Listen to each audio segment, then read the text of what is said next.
ஜெய் ஸ்ரீ மாத்ரே நமக. ஜெய் குருதர், ஜெய் குரு பரசுராம். நமஸ்காரம். நான் கரூர்லேருந்து வல்சலா பணிக்கர், பிரசன்ன ஜோதிடர். இன்னைக்கு நம்ம 2026 புத்தாண்டு பலன்கள் கும்ப ராசிக்கு எப்படி இருக்குன்னு பார்க்க போறோம். இந்த இது 2026 எப்போ பிறக்குது அப்படின்னா மார்கழி மாதம் 15ஆம் தேதி புதன்கிழமை நள்ளிரவு 12 மணிக்கு கார்த்திகை நட்சத்திரம், ரிஷப ராசி, கன்னியா லக்னம், துவாதசி திதி, பாலவ கரணம், சுப யோகத்தில் இந்த வருடம் பிறக்குது. இந்த வருடம் கும்ப ராசிக்கு எப்படி இருக்கு அப்படின்னா ரொம்ப சூப்பராக இருக்க போதுங்க. அப்படி நான் சொல்ல மாட்டேங்க. எல்லா விஷயங்களிலுமே நிறுத்தி நிதானமாக இருக்கணும். நான் நெகட்டிவால சொல்லலை, கும்பராசியை காப்பாற்றுறதுக்காக மட்டும்தான் சொல்கிறேன். நீங்கள் எடுக்கக்கூடிய ஒவ்வொரு விஷயமும் சரிங்க, ஒவ்வொரு முடிவும் சரிங்க, நிறுத்தி நிதானமாக ஹேண்டில் பண்ணுங்கன்னு தான் நான் சொல்லுவேன். ஏன்னா உங்களுக்கு ஜூன் மாதம் வரைக்கும் குருபலம் இருக்குது. ஜூனுக்கு அப்புறம் குருவும் 6ல் போய் மறைஞ்சிடுறாரு. அது போக 7.5 சனி கடைசியில் இருக்குது, 2ஆம் இடம் வாக்கு ஸ்தானத்தில் இருக்குது, தனஸ்தானத்தில் இருக்குது. அதை அது கப்புன்னு இருக்காம பிடிச்சி எந்த மூமெண்ட்டும் இல்லாமல் நிறுத்தி வச்சிருப்பாரு. அது போதாதுன்னு உங்களோட ராசியிலேயே ராகு இருக்காரு, 7ல் கேது இருக்காரு. ராகு கேதுக்களுடைய இது உங்களுக்கு எந்த இது எடுத்தாலும் ரொம்ப மன அழுத்தங்கள், இனம் புரியா கவலைகள் இருந்துகிட்டே தான் இருக்கும். ஸோ இதிலெல்லாம் இருந்து நீங்கள் வெளியில் வரணும்னா நான் கட்டாயம் உங்களுக்கு பரிகாரம் சொல்கிறேன், நீங்கள் கவலைப்படாதீங்க. ஆனால் இந்த 2026 பொருளாதார வாழ்க்கை உங்களுக்கு சிறப்பாக தான் இருக்கும். இந்த மனசு வேற, காசு வேற. இதை கொஞ்சம் வித்தியாசப்படுத்திக்கோங்க. நீங்கள் ஒரு விஷயத்தை காசு பணம் வரணும், ஒரு பதவி உயர்வு வரணும், பிஸ்னஸ் நல்லா பண்ணணும் முயற்சி பண்ண இழுபறிகள் இருக்கும். ஆனால் கட்டாயம் அதுக்கு ஒரு பரிகாரம் பண்ணிக்கோங்க. இந்த இழுபறியை தாண்டி சக்ஸஸ் பண்ணிடுவீங்க. இந்த சக்ஸஸ் மனசுக்கு ரொம்ப இதமாக இருக்கும். ஒரு பாலைவனமாட்டம் இருக்குங்க. நீங்கள் ரொம்ப வெயிலே போயிட்டுருக்கீங்க, திடீர்னு ஒரு பூங்கா வருதுங்க, ஓகேங்களா? அந்த இடத்துல ரொம்ப ஜிலுன்னு வெயிலே வந்துட்டே இருந்திருப்பீங்க, ட்ரை பிளேஸாக வந்துட்டு இருப்பீங்க. ஒரு இடத்துல நல்ல இதமான காற்று, அப்படியே நல்ல தண்ணி, தாகத்துக்கு தண்ணி, இது மாதிரிலாம் கிடச்சா உங்கள் மனசு எவ்வளோ ஆனந்தம் படும். ஆனந்தத்தை காட்டிலும் பேரானந்தப்படும்ல, அந்த மாதிரி ஒரு அமைப்பு உறுதியாக உங்களுக்கு இருக்கு. இந்த என்னன்னா குரு 5லேருந்து உங்களுக்கு பார்த்துறாரு, 11 பார்க்குறாரு. இதெல்லாம் ஒரு நல்ல அமைப்புங்க. 11 பார்க்கறது லாபஸ்தானம். அப்போ தொழில் மூலியமாக நல்ல லாபத்தை ஈட்ட முடியுங்க. இந்த வருடம் ஆரம்பத்திலேயே உங்களுக்கு குருபலம் ரொம்ப நல்லா இருக்கு, லாபஸ்தானம் ரொம்ப நல்லா இருக்கு. அப்போ தொழில் மூலியமாக நல்ல லாபத்தை ஈட்ட முடியும். இந்த ராகுக்கு பார்த்தீங்கன்னா சனிக்கிழமை ராகு காலத்தில் துர்க்கைக்கு விளக்கு போடுங்க, அல்லது காளிக்கு விளக்கு போடுங்க. 9 மணிலேருந்து 10 வரைக்கும் ராகு காலம். அதில் என்ன பண்ணணும், ஒரு வாரம் காளி, ஒரு வாரம் துர்க்கை, ஒரு வாரம் கால பைரவர். இவரை வழிபாடு பண்ணுங்க. இந்த வழிபாடு பண்ணிட்டாலே எந்த லெவலையும் உங்களுக்கு பிரச்சனை வராது. ஒவ்வொரு சனிக்கிழமையும் சூரியன் அஸ்தமனம் ஆனதுக்கப்புறம் ஆஞ்சநேயர் வழிபாடு பண்ணுங்க. இந்த வழிபாடு தாண்டி வேற எதுவுமே நீங்கள் செய்ய வேண்டாம். இதை செஞ்சாலே உத்தியோகத்தில் இருக்க பிரச்சனை போயிடும், பிஸ்னஸில் இருக்க பிரச்சனை போயிடும், வீட்டில் இருக்கக்கூடிய பிரச்சனைகள் போயிடும். எந்த பிரச்சனையும் உங்களுக்கு வராது. வாழ்க்கை ரொம்ப இன்பமயமாகவும் நல்ல எவ்வளோ பிரச்சனை வந்தாலும் சரி தலைக்கு வர்றது தலைப்பாயோட போகும். அந்த மாதிரி கடவுள் உங்களுக்கு பக்கபலமாக, நீங்கள் கும்பிடக்கூடிய தெய்வம் பக்கபலமாக இருந்து உங்களுக்கு உறுதுணையாக இருக்கும். தொழில் ரீதியாக நிறைய நன்மைகள் இருக்குது. காசு பணம் பார்க்க முடியும். நீங்கள் செய்யக்கூடிய தொழிலேருந்து நல்ல லாபத்தை ஈட்டக்கூடிய அமைப்பு தான் இந்த 2026 உங்களுக்கு இருக்குது. இப்போ நான் சொல்லக்கூடியது எல்லாமே பொதுவான பலன்கள் தான். 100% அக்யூரேட்டான பலன்கள் உங்களுக்கு வேணும் அப்படின்னா உங்களுடைய சுய ஜாதகத்தில், ஜனனகால ஜாதகத்தில் எப்படி கிரகநிலைகள் இருக்குது, இப்போ கோச்சாரத்தில் கிரகநிலைகள், அதுக்கு மட்டும் இல்லாமல் திசாபுத்தி இப்போ என்ன போயிட்டு இருக்கு, இது எல்லாத்தையும் வச்சு தான் ஒரு 100% அக்யூரேட்டான பலன்களை பார்க்க முடியும். இருந்தாலும் நான் சொல்லக்கூடியது உங்களுக்கு 80% கரெக்டாக தான் இருக்கும். பொதுவாகவே ராகு உங்களுடைய ராசியில் இருக்கும்போது சந்திரன் வெளிநாடு பயணங்கள் மேற்கொள்கிற மாதிரி இருக்கும். அப்போ உத்தியோக ரீதியாகவோ தொழில் ரீதியாகவோ வெளிநாடுகளுக்கு செல்லக்கூடிய அமைப்புகள் உறுதியாக உண்டு. உத்தியோகத்தில் இருக்கவங்களுக்குலாம் நல்ல ப்ரொமோஷன். ஏன்னா உத்தியோக ஸ்தானத்துக்கு 6க்கு குரு வந்துடுறாரு. அப்போ ப்ரொமோஷன் கிடைக்கும், நல்ல சேலரி இன்க்ரிமெண்ட்டு, நீங்கள் நினச்ச துறையில் வேலை பார்க்கக்கூடிய அமைப்பு, நீங்கள் நினச்ச கம்பெனியில் வேலை பார்க்கக்கூடிய அமைப்பு, இது எல்லாமே உறுதியாக இந்த 2026 உங்களுக்கு உண்டு. நல்ல ஆதாயம், நல்ல வருமானம், காசு பணம் புழங்கக்கூடிய அமைப்புகள் இந்த வருடம் உங்களுக்கு உறுதியாக இருக்குங்க. அதே மாதிரி ஒரு ப்ரொமோஷன் நீங்கள் எதிர்பார்த்துருக்க மாட்டீங்க, அந்த டைமில் கிடைக்கிறதுக்கு உண்டான அமைப்புகள் இருக்குது. நீங்கள் வேலை பார்க்கக்கூடிய இடமா இருந்தாலும் சரி, இல்லை நீங்கள் பிஸ்னஸ் பண்ணக்கூடிய இடமாக இருந்தாலும் சரி. வாக்கு ஸ்தானத்தில் சனி இருக்குது. வாக்கு சனி கோப்பை குலைக்கும். நீங்கள் என்ன ஒரு லட்சியம் வச்சுருந்தீங்களோ, நீங்கள் என்ன ஒரு விஷயத்தை சாதிக்கணும்னு வச்சுருந்தீங்களோ, அது எல்லாமே உங்களோட வாய் வார்த்தைகள்னால மாறி போயிடும். அதனால பேசக்கூடிய விஷயங்களை நிதானமாக இருக்கணும். நிறைய மெடிடேஷன் பண்ணுங்கள்.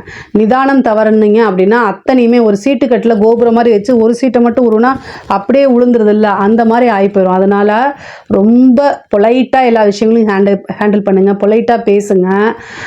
உங்கள் மனசில் இருக்கிறத ஃபில்ட்ரு பண்ணாமல் பேசாதீங்க. அது மாதிரி பேசுனீங்க அப்படின்னா நீங்கள் நல்லதுக்காக சொல்கிறீங்க, ஆனால் அது யார் புரிஞ்சுக்குவாங்க அதை சொல்லுங்கள்.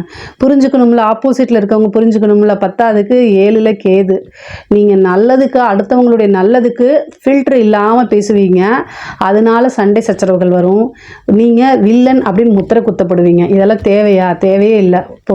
பொதுவாகவே கும்பராசி ஒரு பிரபஞ்ச ராசி. ஸோ அதனால் தானும் நல்லா இருக்கணும், தன்னை சார்ந்தவங்களும் நல்லா இருக்கணும் அப்படின்னு நினைக்கக்கூடியவங்க தான். ஆனால் இந்த டைம் வேண்டாமே, நீங்கள் உங்களுடைய வழியை மட்டும் பாருங்களே, அதுதான் ரொம்ப நல்லது. 2026 பொறுத்த வரைக்கும் இந்த விஷயங்களை நீங்கள் மனசில் போட்டு மூவ் பண்ணி போனீங்க அப்படின்னா நல்லது. 7ல் கேது இருக்குது. பார்ட்னர், நீங்கள் பிஸ்னஸில் பார்ட்னர் போட்டிருந்தீங்கன்னா அவங்க ஏமாத்துறதுக்கு வாய்ப்பு இருக்குது. அல்லது நீங்கள் உங்களுடைய நண்பர்களால் ஏமாற்றப்படுறது, மனதுக்கு பிடித்தவங்களால துரோகத்தை சந்திக்கிறது, இந்த மாதிரி விஷயங்கள்லாம் நீங்கள் ஹேண்டில் பண்ணணும். அதாவது உங்களுடைய மனசை கஷ்டப்படுத்துறதுக்கு என்னெல்லாம் வழி இருக்கோ அத்தனை வழிகளும் இந்த ராகு கேதுக்கள் உங்களுக்காக செய்யும். ஸோ இது எல்லாத்தையும் தாண்டி தான் வரணும். தாண்டி வந்துடுவேனா அப்படின்னு கேட்காதீங்க. கட்டாயம் தாண்டி வந்து தான் ஆகணும். கட்டாயம் தாண்டி வந்துடுவீங்க. ஏன்னா ஒரு பிரச்சனையை சமாளிக்க மாட்டீங்க, நீங்கள் 1000 பிரச்சனையை சமாளித்த ஆள் நீங்கள். ஸோ இதெல்லாம் சாதாரண பிரச்சனை தான், அதனால் சமாளித்து வந்துடுவீங்க. திருமண பிராப்தம் இருக்கா? 7ல் கேது இருக்குது. திடீர்னு திருமணம் ஆகும், அல்லது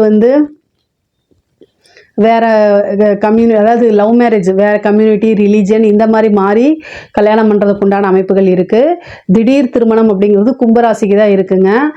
அதே மாதிரி மனதுக்கு பிடித்த நபர்கள், லவ் மேரேஜ், இந்த மாதிரி அமைப்புகள்லாம் இந்த வருடம் இருக்குது. உங்களுக்கு காதல் ரீதியாக கொஞ்சம் மன உளைச்சல்களை கொடுத்தாலும் அது இறுதியில் நல்லதாக முடியும், சேர்ந்துருவீங்க. 6ஆம் இடத்துல குரு வருது. கணவன் மனைவிக்கு பார்த்திங்கன்னா நேரங்காலம் சரியில்லை. கும்பராசி நேர்களே, நீங்கள் ஆணாக இருந்தாலும் சரி, பெண்ணாக இருந்தாலும் சரி, கணவனாக இருந்தால் மனைவியும், மனைவியாக இருந்தால் கணவனும் ஒருவரை ஒருவர் அனுசரித்து செல்லணும். பொதுவாக கும்பராசிக்காரங்களுக்கு நான் சொல்கிறதே தான், என்ன அப்படின்னா அட்ஜஸ்ட் பண்ணி போங்க.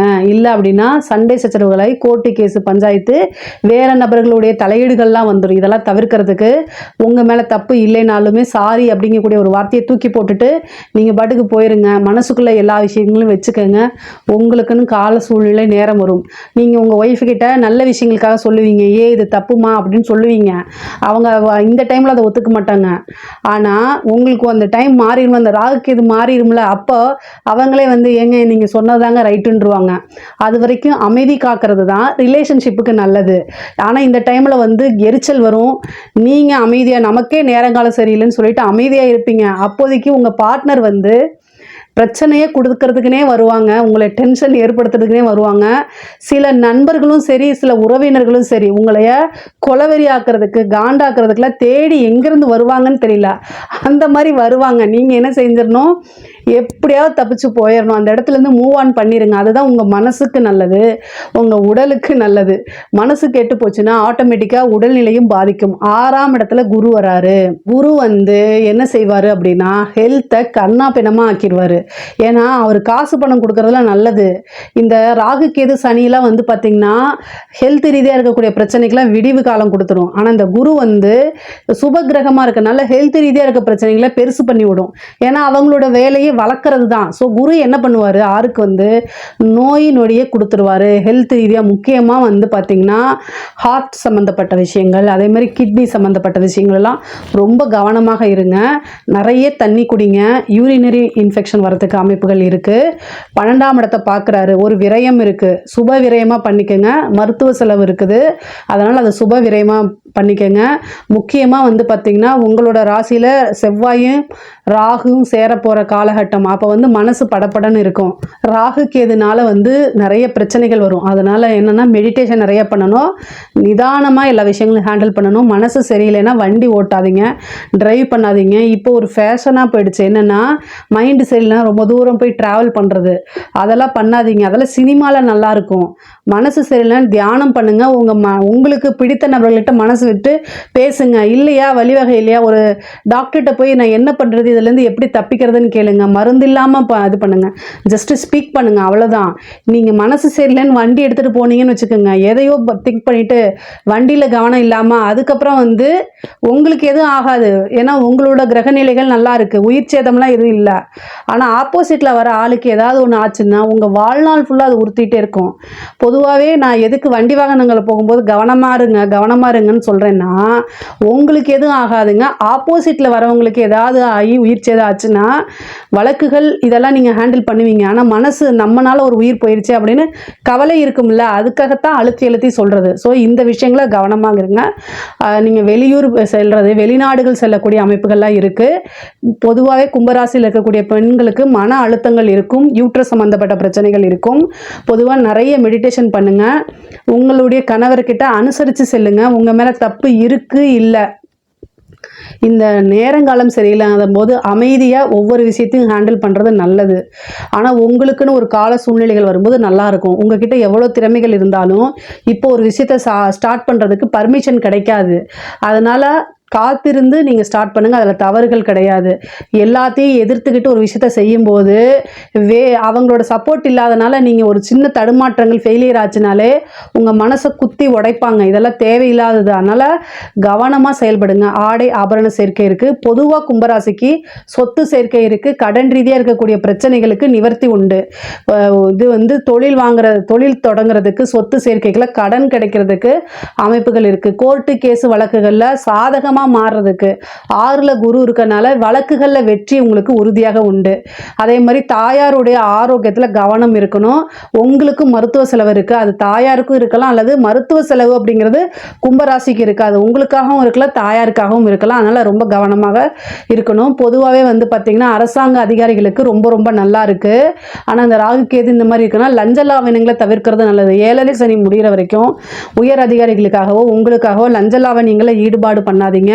ரூல்ஸ் படியும் பைலாஸ் என்ன சொல்லியிருக்கு, சட்டத்திட்டங்கள் என்ன சொல்லியிருக்கு, உங்களுக்கு வந்து ஜாப் ஃபங்க்ஷன்ஸ் கொடுத்துருப்பாங்கல்ல, அதை மட்டும் ஃபாலோ பண்ணுங்க.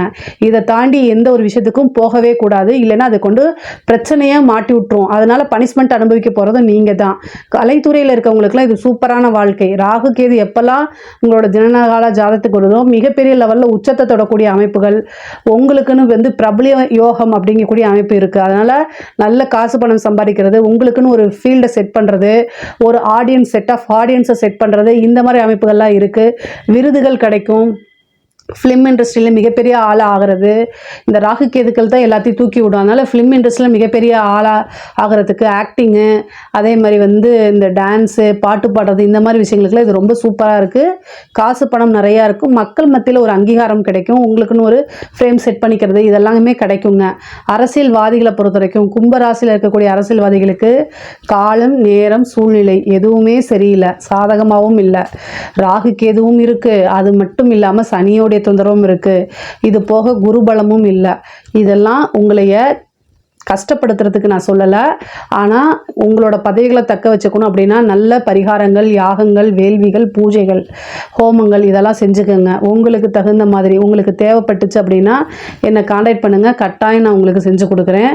ஆனால் உங்களோட பதவிகள்லாம் நீங்கள் வந்து வெற்றி பெறணும், எலெக்ஷனில் வெற்றி பெறணும், ஒரு நல்ல போஸ்டிங் போகணும், ஒரு நல்ல பதவி கிடைக்கணும் அப்படின்னா இப்போ கிரக நிலைகள் சரியில்லை. அதுக்கு தகுந்த மாதிரி உங்களோட ஜாதகத்துக்கு தகுந்த மாதிரி பரிகாரங்களை பண்ணிக்கிட்டா நீங்கள் ஜெயிக்க முடியுங்க. அதே மாதிரி வந்து சொத்து சேர்க்கை இருக்குது. இந்த இதில் வந்து என்னென்னா ஏதாவது ஒரு சொத்து விரயம் பண்ணணும்னு இருக்குது. அதனால் ஏதாவது ஒரு விரயத்தை நீங்கள் பண்ணிடுங்க. கடன் வாங்கியாவது ஒரு வீடு கட்டுறது. ஆனால் 100 ரூபா உங்களோட வருமானம்னா 30 ரூபா தான் நீங்கள் கடன் வாங்கணும். இதை தாண்டி வாங்கி நீங்கள் லாக் ஆகிக்காதீங்க. ஹெல்த் ரிலேட்டடாகவும் நீங்கள் பார்த்துக்கணும். ஓரளவு வந்து பார்த்திங்கன்னா பொருளாதார வாழ்க்கை நல்லா இருக்குது. உறவுகளிடையே வந்து சுமூகமான உறவுகள் ஏற்படாது. அதாவது சகோதர வழியும் சரி, தாய் தந்தை வழியும் சரி, இரத்த சம்பந்தப்பட்ட உறவுகளிடையே மனக்கசப்பை உண்டு பண்ணும். ஆனால் இது எல்லாமே சில காலம்தான், இதுவும் கடந்து போகும் தான். ஆனால் பொருளாதார வாழ்க்கை நல்ல பேலன்ஸ்டாக இருக்குது. அதனால் கட்டாயம் நீங்கள் வந்து நினச்ச விஷயங்கள் எல்லாத்தையுமே சாதிக்க முடியுங்க. இதில் ஏதாவது சந்தேகங்கள் இருக்குது அப்படின்னா கமெண்ட்ஸில் கேளுங்க, கட்டாயம் நான் ஆன்சர் பண்ணுறேன். நம்மளுடைய சேனலை லைக் பண்ணுங்கள், ஷேர் பண்ணுங்கள், சப்ஸ்கிரைப் பண்ணுங்கள்.